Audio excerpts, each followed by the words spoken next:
Helicopter হত্যাকাণ্ডের detail হাতে আসিছে। হেলিকপ্টারে উঠেছিলেন যারা, তারা ভাবতেছেন ফাঁকা আওয়াজ দিতেছি, পিনাকি ফাঁকা আওয়াজ দেয় না। স্যাম্পল দেবো, দিচ্ছি।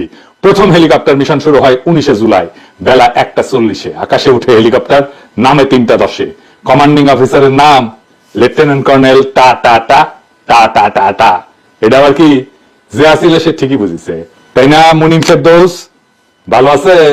আন্নে সহ মোট 4 জন আছিলেন। একজন সিনিয়র ওয়ারেন্ট অফিসার, একজন সার্জেন্ট, একজন কর্পোরাল। নাম কইলাম না। কি কি খরচা করেছিলেন? অন্যান্য কিছুর সাথে সাউন্ড গ্রেনেড খরচা করেছিলেন 25টা। 1.5 ঘন্টা ফ্লাইটে শুধু সাউন্ড গ্রেনেড মারিছিলেন 25টা। বিশ্বাস হয়েছে? এবার আমরা কাজটা করে ফেলেছি। লেফটেন্যান্ট কর্নেল মুনিম ফেরদৌস পাতলা পায়খানা ছুটে গেছে না? আরে বেচারা, ওয়াকার সাহেবের পাও ধরে বসে থেকে লাভ নাই। পাশার দান এক সময় উল্টায় যায়, মজলুম ক্ষমতা পায়। প্রফেসর ইউনূস, আপনারে বলতেছি, প্রত্যেক হত্যা, প্রত্যেক গুম, সবগুলোর বিচার করবেন বলছিলেন আপনি, প্রতিশ্রুতি দিছিলেন। কেন গুম কমিশনের অ্যারেস্ট ওয়ারেন্ট দেওয়া সামরিক অফিসারদের গ্রেপ্তার করা হচ্ছে?